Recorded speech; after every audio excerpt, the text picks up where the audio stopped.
Welcome to Diaries of a Data Scientist, our podcast in which we share about what's important to break into data science, provide valuable insights also for senior data scientists, and invite interesting guests from different data science areas. We're Yasmin and Kate, we're both data scientists and mentors working in industry, and we are sharing here our thoughts and experiences. Let's go!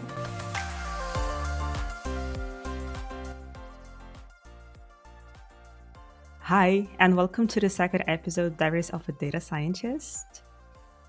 And today we're going to discuss a pretty interesting topic, which is how to understand if the data science role is for you.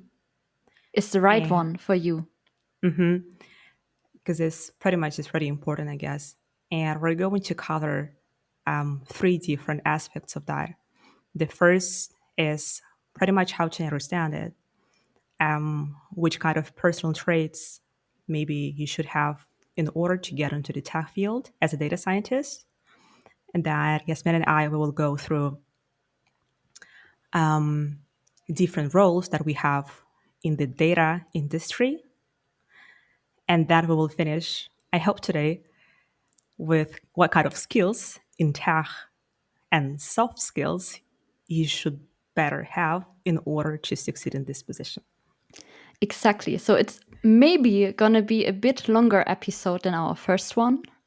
And Kate and me, we're also gonna throw in our personal story and why we actually chose to be a data scientist. So I think this might also be quite interesting because, of course, the reasons could be different for everyone or the focus that you're setting.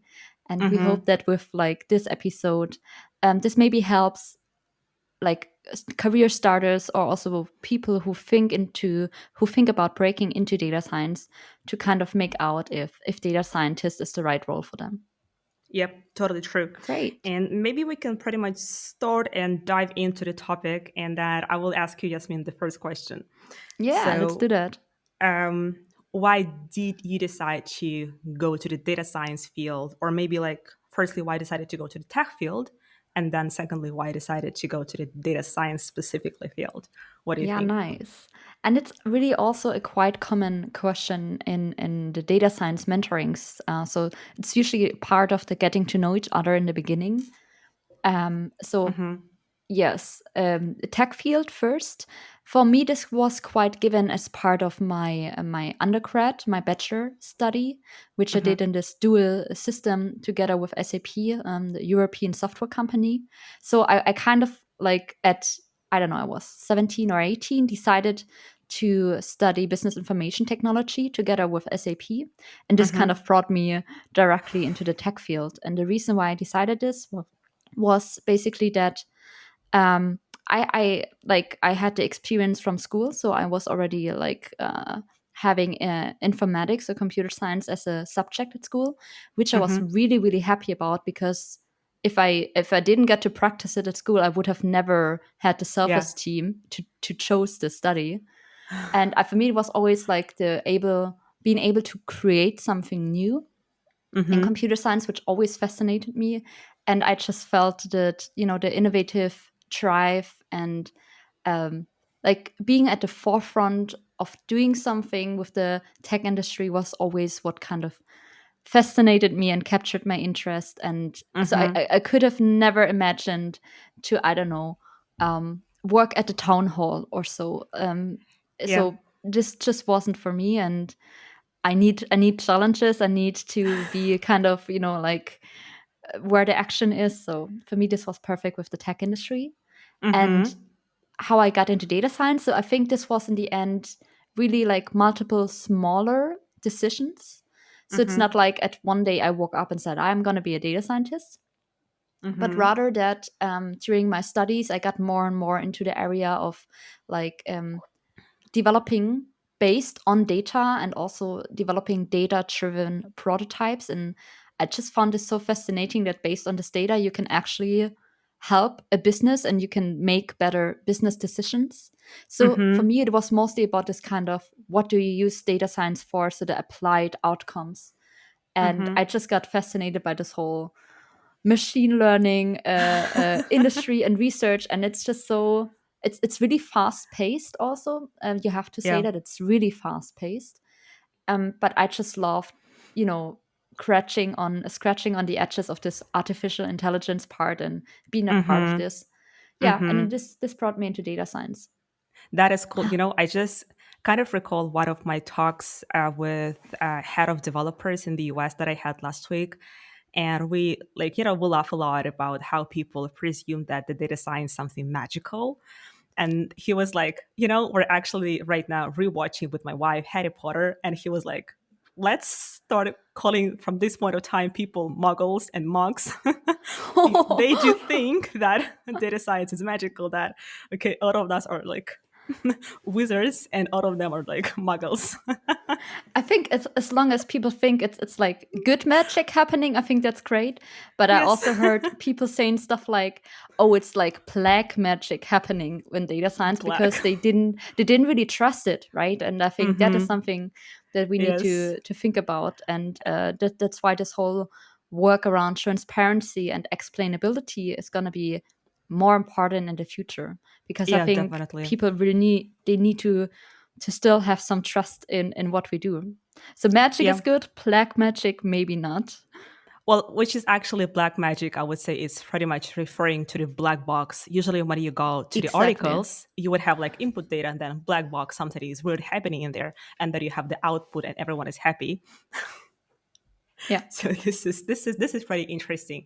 It's pretty interesting because from your story, I understand that we do both have pretty much the same initial setup because when I've started at 7 years old going to the school, my parents decided to pretty much me to study math, and it Oh, was wow, a it's 7 already. mathematical. Yes, it was a mathematical physical school, and pretty Mhm. much yesterday I've been trying to understand how it is better to start with the story, why which brought me to the data science field. And after 20 minutes of talking with myself, I was like, okay, I guess it all started when I got 7 and my parents decided me to study math and physics as hard as possible. And it was one of the, I guess, toughest and hardest schools in the whole Russia Mhm. that would teach you math and physics. And that was pretty interesting because out of this school you got this interesting and not natural, but I guess developed personal traits as you love challenges afterwards, and Mhm. you got bored if something is not really challenging. And I think that you have the same a little bit of mindset that Yes. you love Yeah. challenges and you love like crack the nuts. And this is one of the cool things about the data science field. Um, and the second The part, problem solving part, right? the So, problem solving part, yes. yes. This is Mhm. the second, pretty much what I wanted to say. And the third is complexity, because this is what I admire the most about data science, that it's not okay just to know one field, but you have to know statistics. And it's not just statistics, it's like advanced kind of statistics that you need to know hardcore math. And on the top of that, you need to know several programming languages, which is computer science. That is even better if you are in the computer science because you need sometimes to understand how the machine is working in order to optimize machine learning algorithms or artificial intelligence. Yeah, and I think that that's like, I mean, you see all kind of different backgrounds and profiles with data scientists, right? Mm-hmm. Which is super interesting because this just says that you can advance into data science from a lot of different fields, Mm-hmm. especially like, you know, if you have anything quantitative in your field before, you can find a transition into data science, right? I also had a mentee once, and she Mm-hmm. was actually studying tourism before, and then when COVID hit, of course, you know, the Yeah. travel scene kind of lost its grip, and she Mm-hmm. then decided to go into data science. And of course, this is a way harder transition as compared to when you're maybe already like, I don't know, studying sociology with a very quantitative Yeah, like nature. you at least have the statistics part that you can already rely on, and the empirical kind of study part that you're Yes. related to. And yeah, I think this is quite interesting to hear that you kind of like got your trajectory set at such Uh-huh. early age and kind of Yeah. found your way into STEM Yeah. that early. So did you come out of the high school knowing that you want to do data science, or what was your plan? I came out of the high school knowing that I definitely going to be in the tech field, Mm-hmm. because again, you would have, I even have right now goosebumps actually all over my body talking about this, right? This is how much love that. So pretty much again, that all of those personal traits that you got developed throughout your high school, like your entire school days, it is complexity, problem solving. You have to be curious as well, which is one of the main data science personal traits, I would say, because as you said, this field is developing really rapidly, and you have to catch Mm-hmm. up, and you have to be ready for that part. So going back to the question, I was like, okay, I have to be in the tech field, otherwise I will get bored, and I hate being bored. This is the most disgusting feeling that I would have. And that is why afterwards I decided to go immediately to the math, and that because I didn't want to get bored, I decided immediately go to the second bachelor to get statistics. You know Mm-hmm. the So you story have a in that. double degree basically. Mm-hmm. Yeah, but in Russia and in France simultaneously. Mm-hmm. And then pretty much I was working as a data analyst at the same time, full time Mm-hmm. already. So I was doing everything to not to get bored. And then when I finished this, I came to Germany, starting with the applied statistics as my first master. And see, it was not enough challenging, I guess, for me, not enough of complexity. And I was like, okay, let's go to the second master, which is data science. Yeah, cool. So maybe a little bit to summarize that, what I love and what brought me to the data science is complexity, problem solving, curiosity, competitiveness. You also have to compete a lot. I mean, that's why we want to compete on Kaggle with solving Yes, data science challenges, right? yeah, definitely. So it is just not enough to be, I don't know, good at math, statistics, and computer science. You also have to know that there are a lot of good data scientists on the market, and you have to somehow compete with them in order to get a position or in Yeah, order to get an invitation and so on and so forth. yeah. So And I you think have that full of that is life. exactly. I think that many of the traits that you also just mentioned, I think we have a good overlap also with other very much STEM heavy fields there, such as computer science, right? So I think that software developers, of course, they love to create new things. They need to be curious. So I had this one experience when I was I think I just started with my master's and also still work part time at SAP. And I was developing a web application, just getting into JavaScript more. And I had Wow. this stupid bug that just sometimes happened with JavaScript, and you're like trying to solve it for hours, and I just couldn't find the root cause. And I was flying out to a conference, and I was sitting at the airport, and I was like, I'm gonna solve this bug before I'm gonna enter the airport, the airplane. I And I love it. managed it, and I just remember this feeling of elatedness and being so Yes. happy about this. And but you, of course, you have to have the perseverity of like really going for it and not gonna I think resilience of also being resilient to challenges and also being resilient to Yeah. failure is very, very Yes. important in that field as well as in data science then, of course, as well. Yeah, definitely. Your story just memorized me one of those reels on Instagram that I've seen maybe a couple of years ago. So it was like a picture about a data scientist. It's like the room, and Hmm. people are partying in the room. And then there is one data scientist who is sitting in front of the computer trying to solve the bug with the machine learning. This is what I feel. I love Yes, it, and honestly. sometimes you just can't put it down or can't do anything else until Yes, until it's done. you Yeah, just and I have think this this is eager to solve that exactly, immediately. and I think Yeah. this is an important trait that that you should think about, are you that person, are you um, are you not shrinking back from challenges or when things gets nasty. um, I think this is really really one fundamental part of computer science, but also of data science, and then also being able to also translate back problems into the business field, because Mm-hmm. unless you're like purely working in data science research or in Mm-hmm. AI research, you're going to work for a business, right? And Yeah. the means of data science is to help the business. It's not because we love how fancy and magical data science is, but to actually Yes. produce helpful insights, right? So I think that is an Yes. important translation that you should also be Mm-hmm. ready for. Mm-hmm. And I guess this is honestly, this is a perfect kind of link to our second part that you've Hmm. mentioned, just AI researchers. And we've mentioned this a couple of times early in the talk that it's not that strict with the personal traits as well. And we have variety of different job titles in the data industry.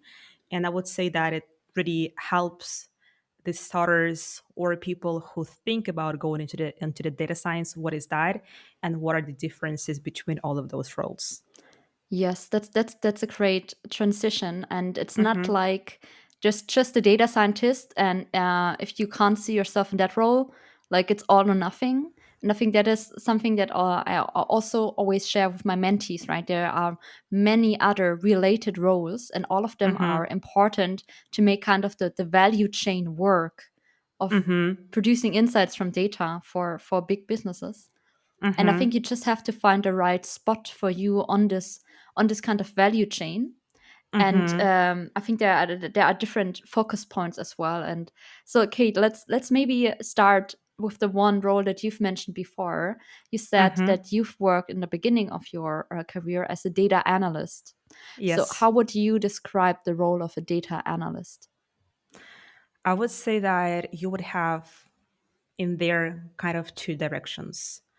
So the first direction is will be that you will be hardly working with SQL, with databases, trying to understand the data, trying to create meaningful and insightful dashboards. And it's usually done for the top management or for the management to see the key results Mm-hmm. of the product or of the project, of any pretty much activity within the company. That's the first part. And the second part is I guess in every single organization, we have this kind of department, maybe not a department, but a team, which is called controlling. And they are going to be heavily focused on the data analytics part, but from the Power BI side. So Mm-hmm. you wouldn't need a lot of SQL, but you will need to know DODS. You will need to know Power BI, maybe how to create variables in Power BI, again, for the top management to see the results. So I would say, to summarize that, I would say that it's primarily working with dashboarding tools, Mm-hmm. So analyze, visualization of data yes, visualization. Mm-hmm. yes, right, and working a little bit with the programming languages as mainly as SQL Mm-hmm. or Yeah. DAX. Yeah.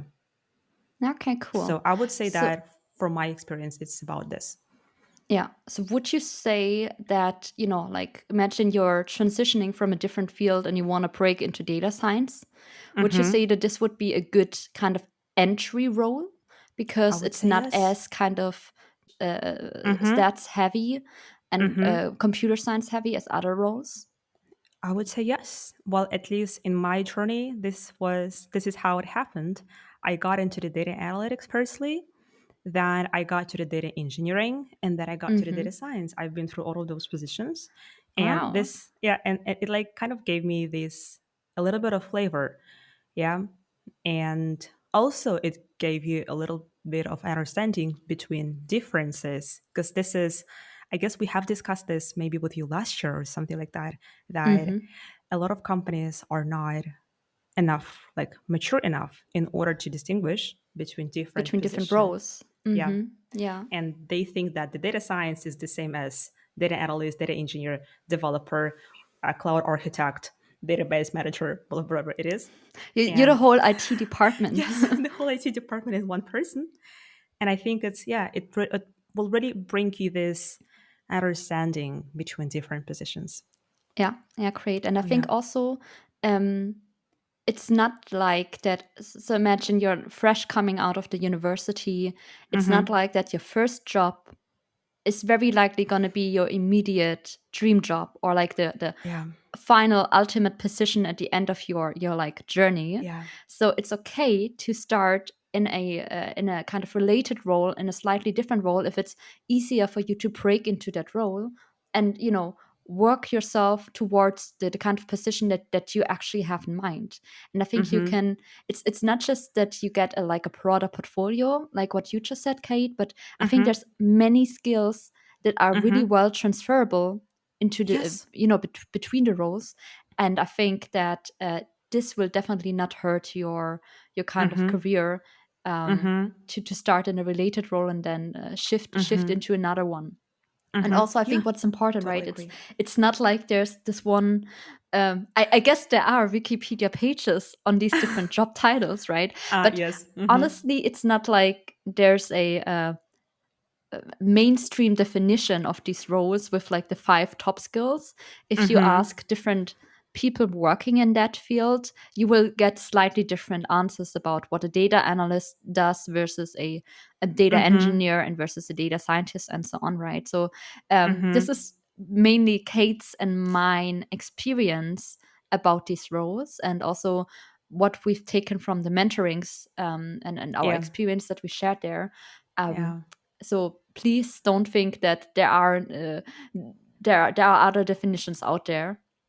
And I think also it Definitely. really heavily depends, as you said, Kate, on the company and the kind of Mm-hmm. industry that you work in, and the Mm-hmm. maturity of the organization that you're working in. If you're working for an organization and they have a, I don't know, 200 heads, data and AI organization, you're gonna Mm-hmm. find very different roles in there with like a sharper distinction Yeah. between the roles. But if you're working for like a smaller to medium sized company in, I don't know, rural Germany, Mm-hmm. maybe it's going to be 5 people having to produce the insights from the data. And Yeah. then, of course, your portfolio or your profile needs to be way broader. Yeah, definitely. And I guess it's pretty nice. Like what you have just said is pretty nice and goes us to the direction that if you want to get to the data industry field, you need to understand your frames, what you would love to do. And either you want to be data scientist, data analyst, data engineer, it's just important because companies, they will mix that up sometimes. So it's like important for yourself to define these kind of definitions for yourself. Exactly, and also really discuss this in the interview. So when you're Mm-hmm. interviewing for a role and the role is titled data engineer, make sure to somewhat, ask for some task descriptions, or like being able to speak to someone who's already working as a data engineer in the same organization, to figure out how is this role being lived in that Mm-hmm. organization, and what are the kind of like main challenges that the person or this position would need to achieve, and so on, and what is the skill set, right? Yes. Because otherwise it could happen that you're looking for like a data analyst role because you ultimately want to transfer to data science, and then you're gonna be part of an organization and the only thing you are dealing with is Excel, and maybe Mm-hmm. that is not really helping you much on your journey, right? So you want to make sure what is the kind of task and skill mix for the role that you are interviewing for. Yeah. Actually hurts me right now. So Oh no. yes. So maybe let's go and talk a little bit about a data engineering position. Yes. So what do you think about that? What is that like? What is the frame kind of the data engineering position? Yeah. I think that the role of the data engineer has really, really silently kind of creeped on the data scientist, Mm-hmm. and maybe by now even kind of, overruled it in terms of attractiveness. Yeah. At least this is the feeling that I have, that many organizations finally kind of understood, right? That there's no data science without proper data. Yes. And I mean, I guess this should be kind of a natural, but it's one thing to just say it and the other thing to live it really in an organization. And I Mm-hmm. think that is where I see data engineers coming in. So for me, these roles are really like the magicians around the data sets and the big data Mm-hmm. sets for that. So everything that you know about large data management, Yeah. skills or technical skills like working with Spark, working with different kind of um, distributed data Mm-hmm. frameworks. This Mm-hmm. is where I see data engineers at. So for me, Mm-hmm. these are the colleagues that are writing the really like big scripts where they consume a lot of different data sources, mesh them up into one, make sure that they also have a certain like quality about, and then Mm-hmm. kind of also bring this data to somewhere where data scientists can easily consume it. So for me, Mm-hmm. from the value chain part, it's really about doing the heavy data lifting before Yeah. then the data scientist comes in and maybe can take this well prepared and easily accessible data and well integrated Mm-hmm. data and do some magic with it, right? But for that you Yeah. need a heavy lifting, and for me Yeah. that's where data engineers are at. I also had like a student working in my team, which is a team of data scientists, right? And Mm-hmm. I mean, he was doing great. And at the Mm-hmm. end of his kind of internship or rotation, he said, I really liked it, but I just Mm-hmm. feel I want to do something with data, but more back to kind of the heavy programming. Ah, okay. So he was very much able to do the model designing part and so on Mm-hmm. of data science, but he wanted to program more, he wanted to develop more, so more on the engineering side. And I Okay. think this is exactly for me why the title of a data engineer is so Yeah. fitting, because for me it's like the heavy duty lifting of a software engineer, but Mm-hmm. focusing on the data specific frameworks. Mm-hmm. And that's what I've kind of recommended to that student, to look into the role either of the data engineer or the Mm-hmm. machine learning engineer, which are both parts of the same value chain, but are Mm-hmm. more engineering heavy than the role of the data scientist. Yeah. So it's pretty much they create this data foundation needed in order to create a magic with the data science. Yes.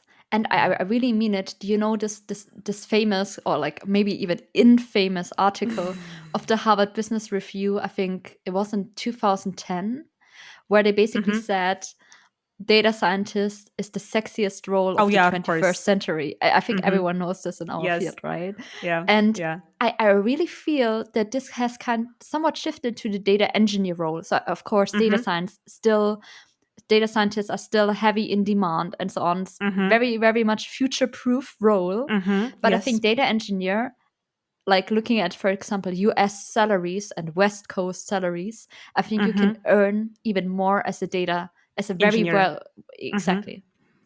If you're Yes. really Yeah. good in what you do, I think you could Mm-hmm. earn more as a data engineer because that's even more scarce than data Yes. science. Yeah, definitely. Because pretty much this is what I see right now since I'm working with the business kind of units in the company Mm-hmm. that, like, people are talking about, okay, let's have Gen AI here, here, here, and there. And when we actually started looking at the Gen AI use cases, I found out that we have no data or that we have no data foundation in order to implement that. Mm-hmm. And for that part, the data engineers comes and is like just the perfect fit for them. So pretty much in order to apply nice fancy tools, we need to have nice fancy data. And that is why Yes. we need to have data engineers. Perfect. Yeah. Perfect summary. Okay, Hmm. great. Yeah. Okay, do you think that we need to talk more about the role of a data scientist, or basically just consume our podcast and you will learn it on the way? I would say that learn it on the way, but maybe we can have a slight differentiation between data scientist and machine learning engineer, Yeah. because a lot of people mix that. Mm-hmm. And like just really briefly, maybe I would just go through a couple of words and you can add this if I miss something. Pretty much machine learning engineer is the person that responsible for the whole pipeline. Yeah. So let's say from the Mm-hmm. data to the very final testing part. Mhm. If specifically if we're talking about the big data and you cannot execute it in Python, for example, anymore, you need to use, I don't know, Databricks, PySpark, you need to use Data Factory or Azure, different software apps. This is where the ML engineer comes in order to make sure that the whole pipeline is running, is working, is refreshing, and Mhm. produces the data and produces the results. And if you are changing the models in this pipeline, you're changing the data in the pipeline, the features. It has to be also summarized kind of in the on the schema in order to understand how it is working later. Yeah, no, I fully agree.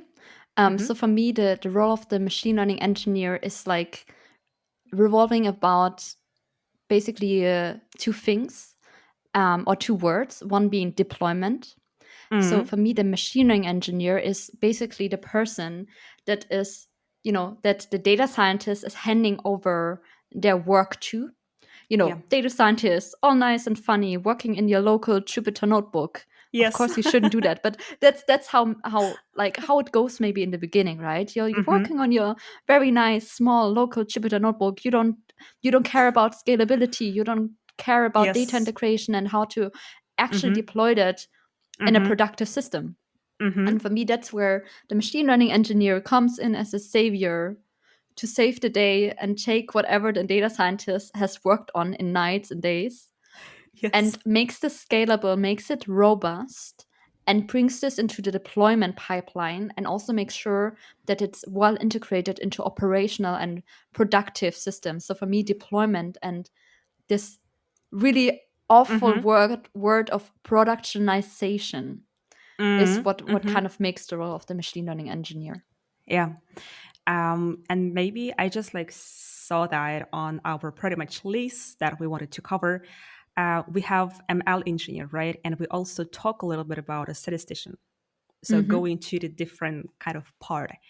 And the difference between the data scientist and a statistician is, I Like would a say, pure statistician, you mean, right? Like someone who's really yeah, calling themselves. Hmm. as honestly, I guess in the last years, it's not the kind of distinguished line, the borders are not really fixed. Because based on my experience, I saw a lot of statisticians in data science departments, and Hmm. pretty much they were doing the same as data scientists, but their position was a statistician. And what I feel from that experience is that you can go to the data science field from total different backgrounds. Pretty much going back to our Yeah. very early words Hmm. that we've mentioned, that you might be a data science, going from the computer science, and for that maybe you will go to I don't know, to hard programming data science positions Hmm. or to the data engineering positions, and or you might go, you might have really strong background in statistics, and that is why you will go to the data science field, but with the title of a statistician.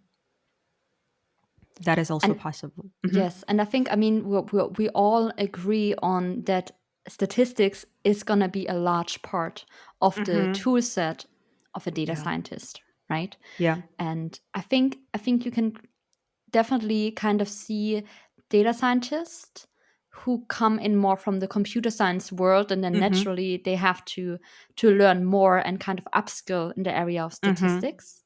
And the kind Mm-hmm. of like other big portion, of course there are many different ways into data science, right? But the other big chunk of people coming into data science are maybe coming more from a math statistics kind of background and then have to upskill on the computer Mm-hmm. science part. And I think what's important to recognize that mature organizations should ideally have a mix of different profiles and different people. You don't want to Mm-hmm. have 5 times the Kate or the Jasmine with Yes. the exactly same profile and exactly kind of same background and experiences. Mm-hmm. And it's, I think, data science is really making the whole kind of value chain work from data to insights or data to value is really about working with different profiles and interdisciplinary across the fields. And I feel Mm-hmm. that that's where, like, remembering back university study groups and student projects. Yeah. Was always when we were the most successful, when you had a broader mix of different backgrounds and profiles in the team. So you have this diversity.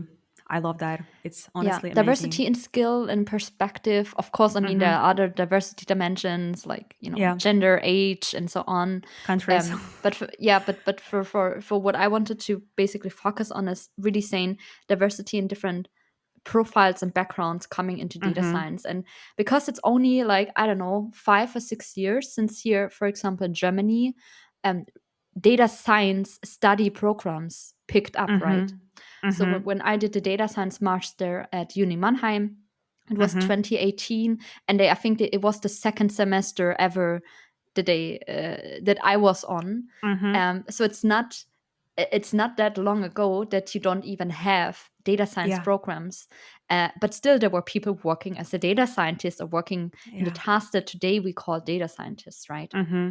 Yes. Yeah. And just maybe add to this, you said about the diversity, and I immediately kind of recalled my team, uh, that we were a bit, I guess, up to 40 different people, 40 different data scientists. Wow. And yeah, and we had totally different backgrounds. So if you want to know a computer vision, you will go to that person, and he's a guru of Hmm. computer vision. If you want to like concentrate and you have a project related to the really heavy math calculations, then we had our doctor in math working as a data scientist. If you want to understand, and for example, Bayesian statistics, that we had a doctor in Bayesian statistics, and you can go Nice. ahead and have a consultation. That is awesome. And this is how I think this is how you develop as a data scientist. This is how pretty much you grow your connections and the knowledge at the same time. I love Yeah. it. And I think what is also for me important to stress is, I mean, you do need those experts, you need those gurus, as you said, right? Mm-hmm. Mm-hmm. But it's also okay to kind of choose for yourself that you wanna have some knowledge in different fields, and you wanna have this more broader profile, Mm-hmm. somewhat deep, but not like only focusing on this one field of, I don't know, computer vision or um, um, Mathematics. reinforcement learning Yeah, or whatever. exactly. So there's this kind of terminology. I think it's jack of all trades, which Mm-hmm. kind of means, you can do all and nothing. And I think this is a bit harsh, but I think you also need this kind of like more broader profiles in data science. And especially as a kind of junior person, this is quite Mm-hmm. natural that you kind of Mm-hmm. have some knowledge in multiple fields, and maybe Mm-hmm. over time start to choose an expertise area. But Mm-hmm. nobody is starting as an expert, Yes, right? as an expert, definitely, So just yes. to take away some of the worrying and concerns of our younger folks who want to Yes. break into data science, it's okay to switch fields in the beginning and to build up some Mm-hmm. knowledge in multiple different areas. Mm-hmm. Yeah, definitely, totally supported. And for example, while you were talking, I kind of saw my picture of the courses that I bought for myself for the next year to Hmm. go through, and I'm definitely for the idea to be more broad, like rather than being very concentrated on the very specific field. Because Hmm. again, for me, I will just got bored with this because you have to do this over and over again. So I want to jungle a little bit with different projects. Okay, now we have to do a separate episode on what are the learning and the courses that we plan to do ourselves next year. Oh, Now you said definitely. it, Yes. immediate new content idea popped up. So okay. Maybe for a Christmas episode, we can do that. Yeah, let's see. Yeah, we're planning a kind of holiday special for you guys. Mm-hmm. Then Yeah. also back again with video, definitely.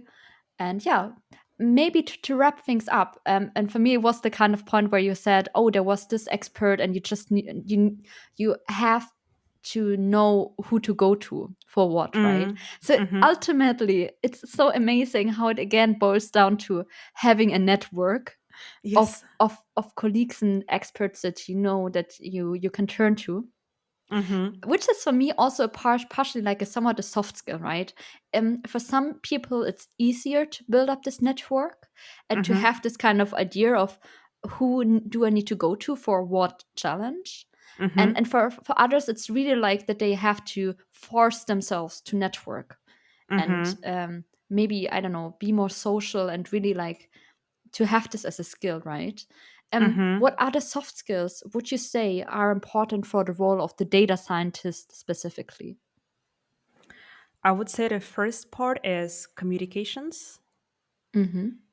and the second part is via communications, being able to manage people.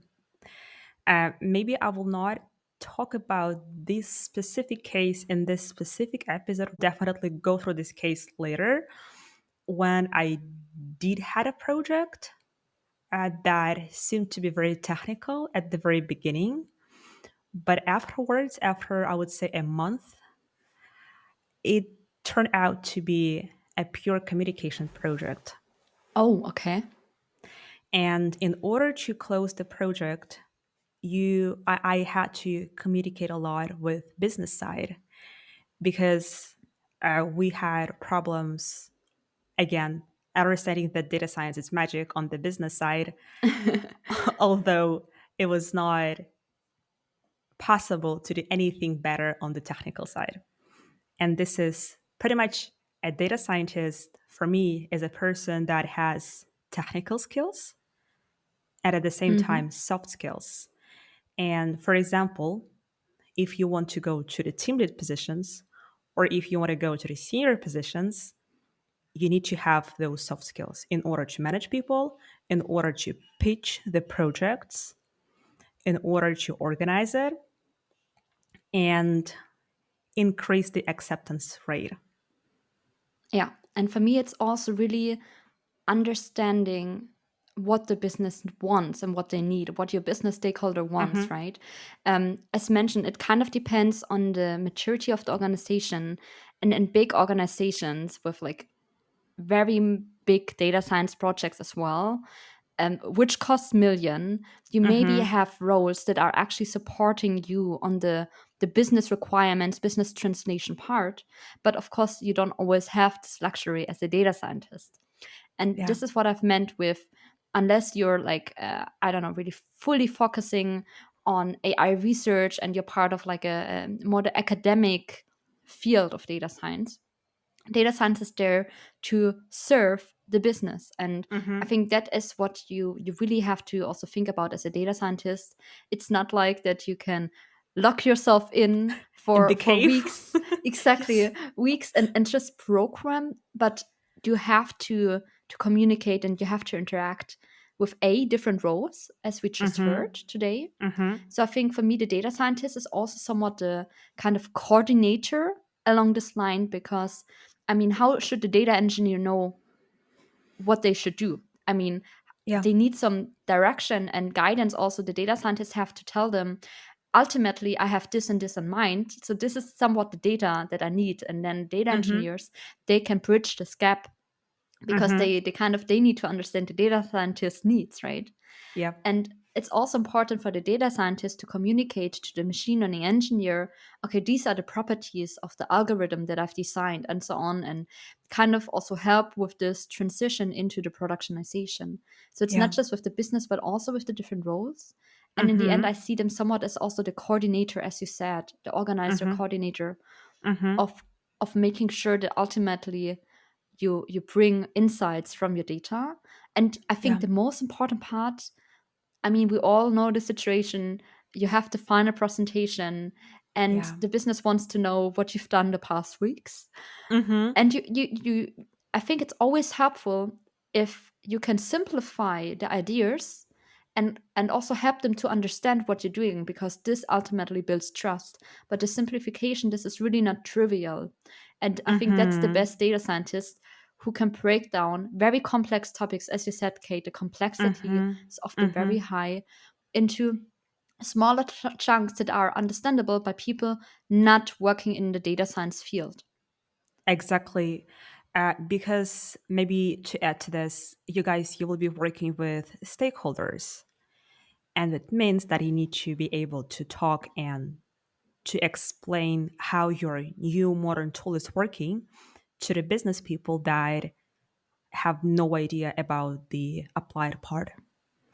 And they will ask you a lot of questions: how it is working, why is it working like this, why I do have this number, why this number has been changed for some reasons. And you need to be able to explain that, not via mathematical equations and data science jargon, but you have to be able to explain this like to the kids as if they've just started learning something. And this is awesome, I would say. I have Yeah, goosebumps right great. now. Nice. So we were definitely gonna go into more detail about the whole soft skill tool set that data scientists should have, because we think it really deserves its own episode, right? We need more time for Yes. that. It shouldn't be just a topic on the edge or on the corner. Yes. So we're gonna take more time for this in one of our next episodes. But I think for today, we've covered a wide arc. We've taken a look at Yes. all of the different roles in the kind of data value chain. We've heard about Kate and mine personal Stories. reasons and stories how we got into data science, and we also talked specifically again about what is the skill set that the data scientist needs to have. And thank you so Yeah. much, Kate, for sharing also your personal experiences with us. Yeah. And I Thank you think too. at this point, thanks for listening, and see you in our next episode. This was Diaries of a Data Scientist by Yasmin and Kate. And if you enjoyed the episode, remember to check out our YouTube channel and our LinkedIn pages for more engaging content from the data science world. Thank you for today, and seeing you in the comments.